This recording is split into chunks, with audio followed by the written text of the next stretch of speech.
Good morning students. आज हम कर रहे हैं ऑसिलेटरी और वाइब्रेटरी मोशन। कल हमने किया था what is the translatory motion and what is the rotational and circular motion. उनके अंदर डिफरेंस सिर्फ किस चीज़ का था? जैसे हम बात कर रहे थे लीनियर, रेक्टिलिनियर और ट्रांसलेटरी मोशन के अंदर, वहाँ डिफरेंस है सिर्फ ऑब्जेक्ट का। जो ट्रांसलेटरी है उसके अंदर हम पॉइंट लेते हैं और उसके अंदर हम कोई डायमेंशनल वाली ऑब्जेक्ट लेते हैं। आज हम करेंगे ऑसिलेटरी मोशन और वाइब्रेटरी मोशन के अंदर क्या फ़र्क है। देखो ऑसिलेटरी मोशन क्या होता है। ऑसिलेटरी मोशन के अंदर क्या होता है, जैसे मान लो कोई मतलब कोई ऑब्जेक्ट है, उसकी जो रेस्ट वाली पोजीशन है ये है, ठीक है। इस पोजीशन को हम कई बार बोलेंगे मीन पोजीशन या फिर बोलेंगे इक्विलिब्रियम पोजीशन, मतलब जहाँ पार्टिकल आकर या ऑब्जेक्ट आकर अपना रेस्ट अचीव करती है, ठीक है। उसके बाद ऑसिलेटरी मोशन क्या होता है, अब जो ये ऑब्जेक्ट अपनी मीन पोजीशन से डेविएट हो जाए और मान लो वो डेविएट होकर यहाँ तक आ जाती है, ठीक है। उसके बाद कुछ टाइम के बाद वो ऑब्जेक्ट इस साइड आ जाए या भी यहाँ तक आए, फिर वो यहाँ पर चली जाए, फिर वापस वहाँ पर चली जाए, फिर यहाँ से आकर यहाँ पे रह जाए और फिर वापस चली जाए। मीन्स क्या है, जिस मोशन के अंदर ऑब्जेक्ट बैक एंड फोर्थ या टू एंड फ्रो, आगे पीछे इस टाइप के मोशन, एक बार यहाँ गई फिर वापस यहाँ गई, यहाँ गई यहाँ गई, इस टाइप का मोशन करती रहे, उस मोशन को हम बोलते हैं ऑसिलेटरी मोशन। तो ऑसिलेटरी मोशन हमारा क्या होगा, the motion due to which the object move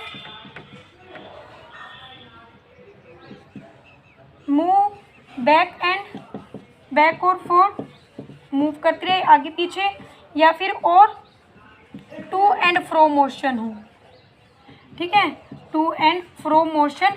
but किसके अबाउट, उसके मीन पोजीशन के अबाउट इट्स मीन पोजीशन। तो इस टाइप के मोशन को हम क्या बोलते हैं, ऑसिलेटरी मोशन। कई बार आपने देखा होगा जैसे कि जो हमारे क्लॉक पेंडुलम होते हैं, जैसे यहाँ पे क्या होती है, क्लॉक होती है, यहाँ पे एक पेंडुलम होता है, ये जो पेंडुलम है ना नीचे ऐसे ऐसे रोटेट करता रहता है, तो ये कौन सा मोशन है, टू एंड फ्रो मोशन है, ठीक है। और इस मोशन को आप बोलोगे ऑसिलेटरी मोशन। उसके बाद आपका वाइब्रेटरी मोशन क्या होता है, इससे पहले कुछ बातें इसके बारे में हम देख लें। देखो ये मोशन है, इस मोशन के अंदर हम लिमिट लगा देते हैं भाई, जैसे ये लिमिट है, मतलब यहाँ पे ये x इक्वल टू 0 पोजिशन पे था तो x इक्वल टू a पे आ गया, यहाँ भी x इक्वल टू माइनस के a पे आ गया। मीन्स हम लिमिट लगा रहे हैं भी इस पोजीशन के बाद वो पार्टिकल वापस अपनी पोजीशन पे आ जाएगा, मीन पोजीशन पे। तो इस पोजीशन को हम बोलते हैं extreme position of the object, मतलब इसके बाद पार्टिकल आगे नहीं जा सकता। तो इसके ऊपर हम क्या करते हैं, इस मोशन के अंदर हम वेल डिफाइंड लिमिट, एक लिमिट के अंदर उस मोशन को बंद कर देते हैं भाई इस लिमिट के बाद। तो जैसे कि x इक्वल टू a, भी रिस्ट्रिक्शन ये है भी पार्टिकल यहाँ जाकर वापस इधर आना चाहिए। तो इस टाइप के मोशन को हम क्या बोल देते हैं, लिमिट और बाउंडेड मोशन। तो आप लिखोगे this motion is bounded and periodic इस वजह से बोल रहे हैं भी एक फाइनाइट इंटरवल के बाद ये अपनी पोजीशन पे आ रहा है वापस। देखो जैसे यहाँ से उल्टा वो यहाँ पे आ जाए, तो एक फाइनाइट टाइम के बाद, फिक्स इंटरवल के बाद वो अपनी पोजीशन पे आ रहा है, तो इस वजह से इसके मोशन को हम क्या बोल देते हैं, पीरियोडिक। ओके। उसके बाद वाइब्रेटरी मोशन क्या होता है। देखो वाइब्रेटरी मोशन के अंदर सारी कंडीशन सेम यही है, उसके अंदर भी to and fro, back and forth, सारा यही मोशन रहता है। बस फ़र्क क्या है, जैसे ऑब्जेक्ट वहाँ जा रहा है, यदि उसका एम्पलीट्यूड ऑब्जेक्ट का स्मॉल है तो उस केस में जो ये ट्रू एंड फोर्थ मोशन को हम बोल देते हैं vibratory. If the amplitude of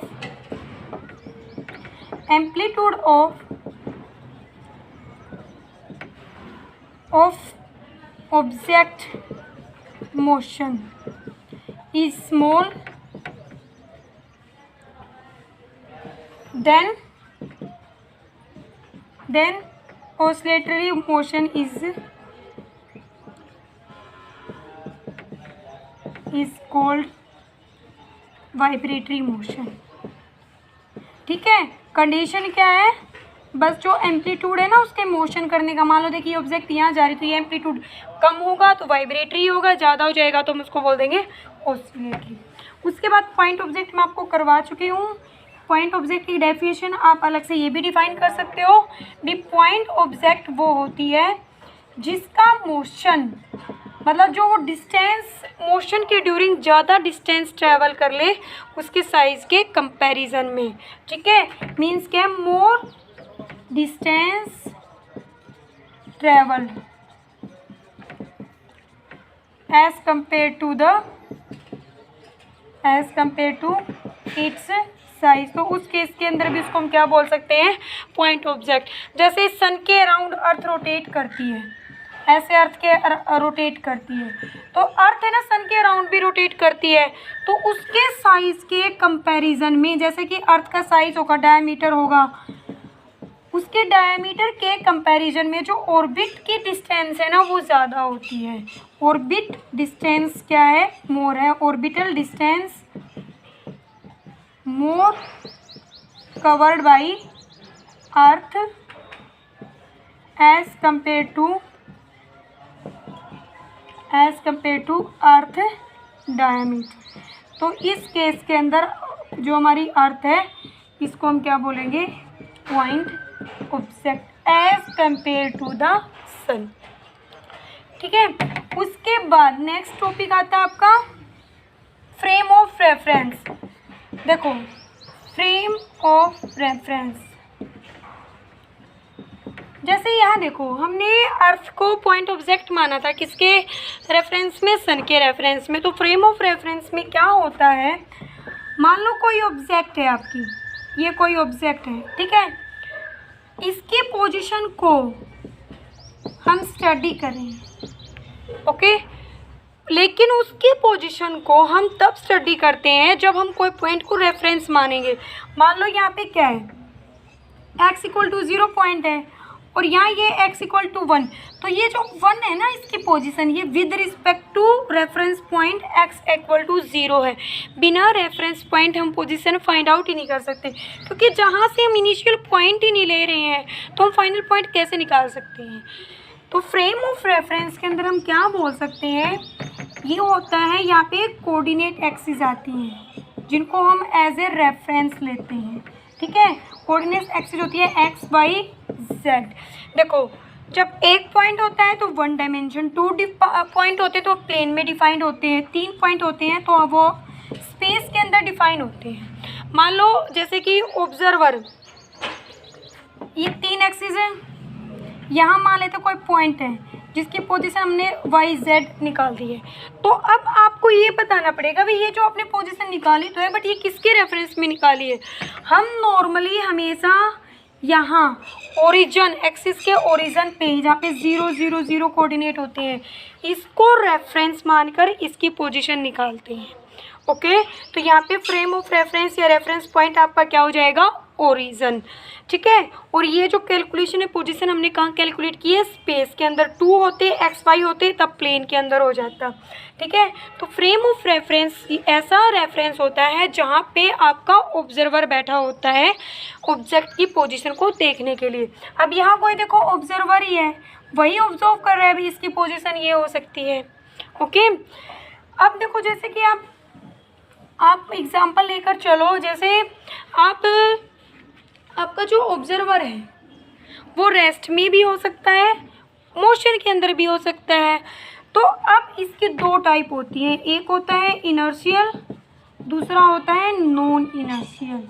ठीक है, नॉन इनर्शियल और inertial frame of the reference means आज आप यहाँ तक करो भी जो फ्रेम ऑफ रेफरेंस होता है यहाँ आपका ऑब्जर्वर बैठा होता है जो कि ऑब्जेक्ट की पोजीशंस को कैलकुलेट करता है, फिर जिसकी हेल्प से वो ऑब्जर्वर फोर्स, एक्सेलरेशन, जो भी उससे रिलेटेड टर्म्स है वो ईजिली कैलकुलेट कर सकता है। ओके।